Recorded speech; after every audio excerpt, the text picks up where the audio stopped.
Cinderella. Cinderella ಸುಂದರ ಮತ್ತು ಕರುಣಾಮಯಿ ಹುಡುಗಿ. ಅವಳ ಜಗತ್ತು ತನ್ನ ತಾಯಿಯ ಪ್ರೀತಿಯ ಸಾವಿನಿಂದ ತಲೆಕೆಳಗಾಗಿ ತಿರುಗುತ್ತೆ. ಅವಳ ತಂದೆ ಒಬ್ಬಳನ್ನ ಮದುವೆ ಆಗ್ತಾನೆ. ಆಕೆ ದುಷ್ಟ ಮಹಿಳೆ. ಸಿಂಡ್ರೆಲಾಳ ಮಲತಾಯಿ ಮತ್ತು ಮಲತಾಯಿಯ ಮಕ್ಕಳು ಸಿಂಡ್ರೆಲಾಗೆ ಕ್ರೂರರಾಗಿದ್ದಾರೆ ಮತ್ತು ಅವಳನ್ನು ಮನೆಯಲ್ಲಿ ಸೇವಕಿಯಂತೆ ನೋಡಿಕೊಳ್ತಾರೆ. ಒಂದಿನ ರಾಜನು ಚೆಂಡನ್ನು ಎಸೆಯಲು ನಿರ್ಧರಿಸಿದನು ಮತ್ತು ಎಲ್ಲರನ್ನ ಆಹ್ವಾನಿಸಿದ. ರಾಜ್ಯದ ಯುವ ಕನ್ಯೆಗಳಿಗೆ ಸಿಂಡ್ರೆಲಾಳ ಸಹೋದರಿಯರು ಅವಳನ್ನು ಅವರಿಗೆ ಸಹಾಯ ಮಾಡುವಂತೆ ಮಾಡ್ತಾರೆ. ಹಾಗೆ ಚೆಂಡಿಗೆ ಸಿದ್ಧರಾಗ್ತಾರೆ.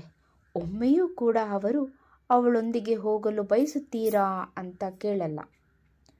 ಅವರು ಹೊರಟು ಹೋದ ನಂತರ ಅವಳ ಕಾಲ್ಪನಿಕ ಗಾಡ್ ಮದರ್ ಕಾಣಿಸ್ಕೊಂಡು ಸಹಾಯ ಮಾಡ್ತಾಳೆ.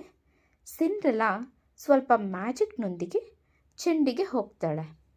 ಅದು ಅಲ್ಲಿಯವರೆಗೆ ಮಾತ್ರ ಉಳಿಯುತ್ತದೆ, ಮಧ್ಯರಾತ್ರಿಯವರೆಗೆ. ಚೆಂಡಿನಲ್ಲಿ ಸಿಂಡ್ರೆಲಾ ರಾಜಕುಮಾರನ ಗಮನವನ್ನು ಸೆಳೆದ್ಲು, ಏಕೆಂದರೆ ಅವಳು ಅಲ್ಲಿ ಅತ್ಯಂತ ಸುಂದರವಾದ ಹುಡುಗಿ ಮತ್ತು ಅವರು ರಾತ್ರಿ ಇಡೀ ನೃತ್ಯ ಮಾಡ್ತಾರೆ. ಮಧ್ಯರಾತ್ರಿ ಬಂದಾಗ ಸಿಂಡ್ರೆಲಾ ಚೆಂಡನ್ನು ಬಿಡಬೇಕಾಯಿತು ಮತ್ತು ಒಳಗೆ ಅವಳ ಅವಸರದಲ್ಲಿ ಅವಳ ಗಾಜಿನ ಚಪ್ಪಲಿಗಳನ್ನ ಒಂದು ಅವಳ ಪಾದಗಳಿಂದ ಕೆಳಗೆ ಬಿದ್ದೋಯ್ತು. ರಾಜ್ಕುಮಾರ ಇದನ್ನು ಕಂಡು ಚಪ್ಪಲಿ ಮತ್ತು ಚಪ್ಪಲಿ ಸೇರಿದ ಹುಡುಗಿಯನ್ನು ಮದುವೆಯಾಗುವುದಾಗಿ ಪ್ರತಿಜ್ಞೆಯನ್ನು ಮಾಡಿದರು. ರಾಜ್ಕುಮಾರ ಹುಡುಗಿಯನ್ನು ಹುಡುಕುತ್ತಾ ಮನೆಗೆ ಹೋದ. ಅವನ ಕಾಲು ಚಪ್ಪಲಿಗೆ ಹೊಂದಿಕೆಯಾಯಿತು ಮತ್ತು ಅವನು ಸಿಂಡ್ರೆಲಾಳ ಮನೆಯನ್ನು ತಲುಪಿದ. ಆದರೂ ಸಿಂಡ್ರೆಲಾಳ ಮಲತಾಯಿ ಮತ್ತು ಮಲತಾಯಿಯ ಮಕ್ಕಳು ಅವಳನ್ನು ಪ್ರಯತ್ನ ಮಾಡದಂತೆ ತಡೀತಾರೆ. ಗಾಜಿನ ಚಪ್ಪಲಿ ಪರಿಪೂರ್ಣವಾಗಿ ಸಿಂಡ್ರೆಲಾಗೆ ಹೊಂದಿತ್ತು ಮತ್ತು ಅವಳು ಶೀಘ್ರದಲ್ಲೇ ರಾಜ್ಕುಮಾರನ ಮದುವೆಯಾಗ್ತಾಳೆ, ಸಂತೋಷವಾಗಿ ಬದುಕ್ತಾಳೆ. ವಿನಮ್ರತೆಯನ್ನು ಹೇಗಿಟ್ಕೊಳ್ಳಬಹುದು ಎಂಬುದನ್ನು ಸೆರೆ ಹಿಡಿಯುವಂತಹ ಅದ್ಭುತವಾದ ಕಥೆಯಾಗಿದೆ ಇದು. ನಮ್ಮ ಮುಂದಿನ ಕತೆ ನರಿ ಮತ್ತು ಡ್ರಮ್ ಅಂತ. ಒಂದಾನೊಂದು ಕಾಲದಲ್ಲಿ ಕಾಡಿನಲ್ಲಿ ಗೋಮಯ ಎಂಬ ಹೆಸರಿನ ನರಿ ವಾಸ ಮಾಡ್ತಾ ಇತ್ತು. ಒಂದಿನ ಅವನು ತುಂಬ ಹಸಿದಿದ್ದ ಮತ್ತು ಆಹಾರವನ್ನು ಹುಡುಕುತ್ತಾ ಅಲೆದಾಡ್ತಾ ಇರಬೇಕಾದ್ರೆ ಅವನು ಯುದ್ಧ ಭೂಮಿಯನ್ನು ನೋಡಿದ. ಅಲ್ಲಿ ಅವನು ಮರದ ಕೆಳಗೆ ಬಿದ್ದಿರುವ ದೊಡ್ಡ ಡ್ರಮ್ಮನ್ನು ನೋಡಿದ. ಗಾಳಿ ಬೀಸಿದಾಗ ಮರದ ಬುಡದಲ್ಲಿ ಬೆಳೆದ ಕೋಮಲ ಕೊಂಬೆಯು ಡ್ರಮ್ಗೆ ಬಡಿದು ಡ್ರಮ್ ಬಡಿತದ ಶಬ್ದವನ್ನು ಉಂಟು ಮಾಡಿತು. ನರಿ ಎಲ್ಲ ಬದಿಗಳಿಂದ ಡ್ರಮ್ಮನ್ನು ಪರೀಕ್ಷಿಸಿತು ಮತ್ತು ನಂತರ ತನ್ನ ಮುಂಭಾಗದ ಕಾಲುಗಳಿಂದ ಡ್ರಮ್ಮನ್ನು ಹೊಡೆಯಿತು.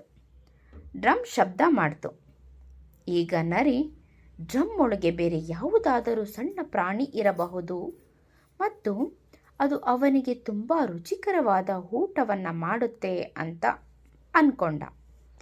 ಆದರೆ ಡ್ರಮ್ನ ಮೇಲ್ಭಾಗವನ್ನು ಹರಿದು ಹಾಕೋದು ತುಂಬ ಕಷ್ಟ ಅಂತ ಅವನಂದ್ಕೊಂಡ. ನರಿ ಒಂದು ಉಪಾಯವನ್ನು ಯೋಚನೆ ಮಾಡಿತು ಮತ್ತು ತನ್ನ ಎರಡೂ ಮುಂಭಾಗದ ಕಾಲುಗಳಿಂದ ಡ್ರಮ್ ಹೊಡೆಯೋದಕ್ಕೆ ಪ್ರಾರಂಭಿಸಿತು. ಡೋಲು ಬಾರಿಸೋ ಶಬ್ದ ಇಡೀ ಕಾಡನ್ನು ತುಂಬಿತು. ಡ್ರಮ್ ಶಬ್ದಕ್ಕೆ ಆಕರ್ಷಿತವಾದ ಚಿರತೆ ಅದರ ಹತ್ರ ಬಂತು. ನರಿ ಚಿರತೆಗೆ ಹೇಳಿದೆ, ಮಹಾಪ್ರಭು, ಡ್ರಮ್ ಒಳಗೆ ಯಾವುದೋ ಪ್ರಾಣಿ ಅಡಗಿದೆ. ನೀವು ಚೂಪಾದ ಉಗುರುಗಳು ಮತ್ತು ಬಲವಾದ ಹಲ್ಲುಗಳನ್ನು ಹೊಂದಿರುವುದರಿಂದ ನೀವು ಡ್ರಮ್ನ ಮೇಲ್ಭಾಗವನ್ನು ಹರಿದು ಹಾಕಬಹುದು ಮತ್ತು ಡ್ರಮ್ ಒಳಗೆ ನಿಮ್ಮ ಬೇಟೆಯನ್ನು ಹಿಡಿಯಬಹುದು ಅಂತ ಹೇಳ್ತು. ಚಿರತೆ ಸ್ವತಃ ಹಸ್ತಿತ್ತು. ಆದ್ದರಿಂದ ಅವನು ತನ್ನ ಭಾರವಾದ ಹಲ್ಲುಗಳಿಂದ ಡ್ರಮ್ನ ಮೇಲ್ಭಾಗಕ್ಕೆ ಹೊಡೆಯಿತು. ಡ್ರಮ್ ಶಬ್ದದೊಂದಿಗೆ ಸ್ಫೋಟ ಆಯಿತು. ಅದರ ಒಳಗೆ ಯಾವುದೇ ಪ್ರಾಣಿ ಇರಲಿಲ್ಲ. ಡ್ರಮ್ ಖಾಲಿಯಾಗಿತ್ತು. ಖಾಲಿ ಡ್ರಮ್ ನೋಡಿದ ಚಿರತೆ ತುಂಬ ಕೋಪ ಮಾಡಿಕೊಂಡು ನರಿಗೆ ಹೇಳ್ತು, ನೀವು ನನ್ನ ಸಮಯವನ್ನು ವ್ಯರ್ಥ ಮಾಡಿದ್ದೀರಿ. ಡ್ರಮ್ ಒಳಗೆ ಯಾವುದೇ ಆಹಾರವಿಲ್ಲ, ಆದ್ದರಿಂದ ನಾನು ನಿನ್ನನ್ನು ಕೊಂದು ತಿನ್ನುತ್ತೇನೆ ಅಂತ ಹೇಳ್ತು. ಹಾಗೆ ಚಿರತೆ ನರಿ ಮೇಲೆ ಆರಿ ನರಿಯನ್ನೇ ತಿಂತು. ನಮ್ಮ ಮುಂದಿನ ಕತೆ ಒಬ್ಬ ವ್ಯಾಪಾರಿ ಮತ್ತು ಅವನ ಕತ್ತೆ. ಒಂದು ಸುಂದರವಾದ ವಸಂತ ಕಾಲದ ಬೆಳಗ್ಗೆ ಒಬ್ಬ ವ್ಯಾಪಾರಿ ಉಪ್ಪನ್ನು ಮಾರಾಟ ಮಾಡುವ ಸಲುವಾಗಿ ಮಾರುಕಟ್ಟೆಗೆ ಹೋಗಲು ತನ್ನ ಕತ್ತೆಯನ್ನು ಉಪ್ಪಿನ ಚೀಲದೊಳಗೆ ತುಂಬಿಸ್ದ. ವ್ಯಾಪಾರಿ ಮತ್ತು ಅವನ ಕತ್ತೆ ಒಟ್ಟಿಗೆ ನಡೆದುಕೊಂಡು ಹೋಗ್ತಾ ಇದ್ರು. ದಾರಿಯಲ್ಲಿ ನದಿಯನ್ನು ತಲುಪಿದಾಗ ಅವರು ಹೆಚ್ಚು ದೂರ ಇನ್ನೂ ನಡೆದಿರಲಿಲ್ಲ. ದುರಾದೃಷ್ಟವ ಏನಪ್ಪ ಅಂದರೆ ಕತ್ತೆ ಜಾರಿ ನದಿಯೊಳಗೆ ಬಿತ್ತು. ಅದು ನದಿಯ ದಡವನ್ನು ಏರುತ್ತಿದ್ದಂತೆ ಅವನ ಬೆನ್ನಿನ ಮೇಲೆ ತುಂಬಿದ ಉಪ್ಪಿನ ಚೀಲಗಳು ಹಗುರವಾಗಿರುವುದನ್ನು ಅದು ಗಮನಿಸಿತು. ಮನೆಗೆ ಹಿಂದಿರುಗುವುದನ್ನು ಹೊರತುಪಡಿಸಿ ವ್ಯಾಪಾರಿ ಏನೂ ಮಾಡೋದಕ್ಕೆ ಸಾಧ್ಯ ಆಗಲಿಲ್ಲ, ಯಾಕಂದರೆ ಉಪ್ಪೆಲ್ಲ ಕರಗೋಗಿತ್ತು. ಅಲ್ಲಿ ಅವನು ತನ್ನ ಕತ್ತೆಗೆ ಹೆಚ್ಚಿನ ಚೀಲ ಉಪ್ಪನ್ನು ತುಂಬಿಸಿದನು.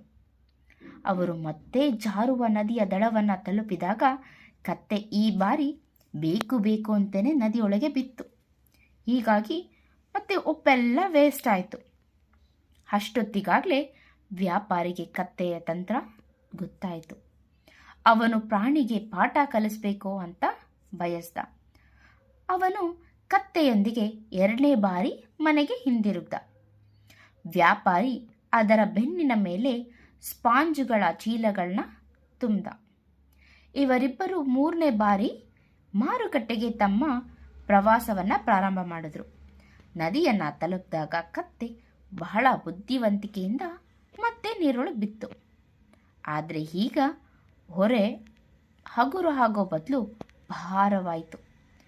ವ್ಯಾಪಾರಿ ಕತ್ತೆಯನ್ನು ನೋಡಿ ನಕ್ಕಿ ಮತ್ತೆ ಹೇಳ್ತಾನೆ, ಏ ಮೂರ್ಖ ಕತ್ತೆ, ನಿನ್ನ ತಂತ್ರ ನನಗೆ ಕಂಡುಹಿಡಿಯೋಕ್ಕಾಗಲ್ಲ ಅಂತ ಅಂದ್ಕೊಂಡಿದ್ಯಾ? ನೀವು ಯಾರನ್ನು ಅನೇಕ ಬಾರಿ ಮೂರ್ಖರನ್ನಾಗಿ ಮಾಡಲು ಸಾಧ್ಯ ಇಲ್ಲ ಅಂತ ನೀನು ತಿಳ್ಕೋ ಅಂತ ವ್ಯಾಪಾರಿ ಕತ್ತೆಗೆ ಬುದ್ಧಿ ಹೇಳ್ದ.